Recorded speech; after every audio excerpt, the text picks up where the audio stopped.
Yes bwana, moto unaendelea kuungua and of course leo pia tumeshuhudia mishi kibao za kimichezo zinaendelea kutokea, na moja kati ya taarifa kubwa ambayo Simba wameweza kuitoa ni pamoja na taarifa ya Selemani Mwalimu kuendelea kusalia kwenye kikosi chao, lakini pia kutangaza rasmi siku ya kilele cha Simba Day pamoja na uzinduzi wa wiki ya Simba, nikiwa namaanisha kuelekea kilele cha Simba Day, namna ambavyo itafanyika, lakini pia venue ambayo Simba Day itaweza kufanyika. Though kumbuka, kama umekuwa ukinifuatilia, nimekuwa nikikusogezea exclusive za kutosha kuhusiana na michongo kama hii hapa. Nilikuelezea sehemu ambayo Simba Day itafanyika kwamba ni katika uwanja wa Uhuru na ni siku ya tarehe 8 mwezi wa 8 mwaka huu 2026, na ndio kitu ambacho Ahmed Ally pia amekuja kutoa confirmation kwamba venue itakuwa ni kwenye uwanja wa Uhuru, tarehe ni tarehe 8 mwezi wa 8 2026, kitu ambacho pia mimi nilikusogezea vivyo hivyo, akikwenda tofauti na kile ambacho nimekwambia. So kwa wewe ambaye umekuwa ukidondosha matusi yako hapo,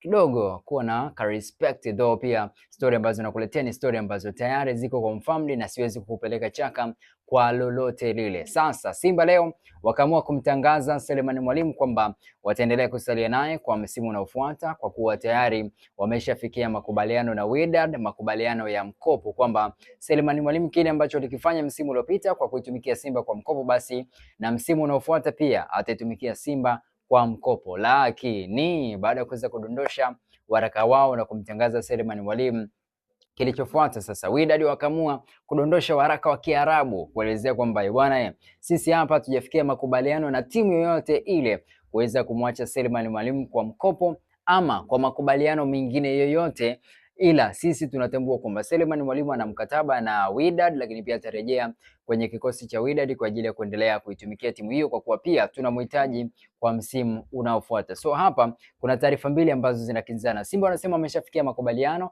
na Selemani Mwalimu atasalia kwenye kikosi chao kwa msimu unaokuja, wakati huo Wydad wao pia wanasema kwamba hamna makubaliano yoyote ambayo wameweza kufikia ya kuweza kuhakikisha Selemani Mwalimu anatumika kwenye timu nyingine yoyote kwa mkopo. So kuna mvutano fulani hivi uko katikati. Kwa hiyo tutegemee lolote linaweza likatokea. Selemani Mwalimu huenda akarejea Wydad au wakafanya mazungumzo na jambo hili wakalimaliza, kisha Selemani Mwalimu akaendelea kusalia kwenye kikosi cha Simba, ama wasifikie makubaliano tukamwona Selemani Mwalimu akisepetuka na kwenda zake pale Uarabuni, sehemu ambayo alikosa nafasi kwa msimu wake wa kwanza, jambo ambalo lilipelekea yeye kuweza kutolewa kwa mkopo. So ngoja tuone ni kitu gani kitatokea, lakini Wydad amesha confirm kwamba hamna makubaliano yoyote ambayo ameweza kufikia kwa ajili ya kuweza kumtoa Selemani Mwalimu kwa mkopo, na Simba wamethibitisha kwamba wameshafanya makubaliano na Wydad na wameweza kufikia hatua ya kuweza kumsainisha mkataba mwingine wa mkopo kuendelea kusalia pale unyamani. Vyuma vinaumana, Mwarabu pamoja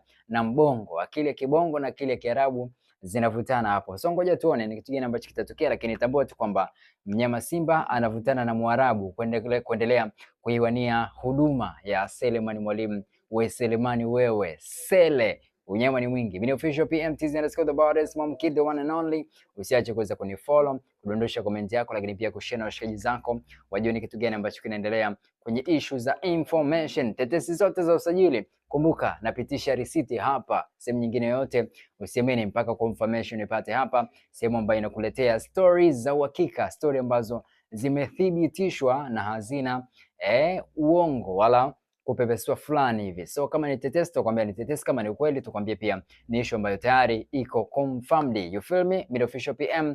YouTube pia napatikana kwa jina la PM Online. You feel me? Till next time.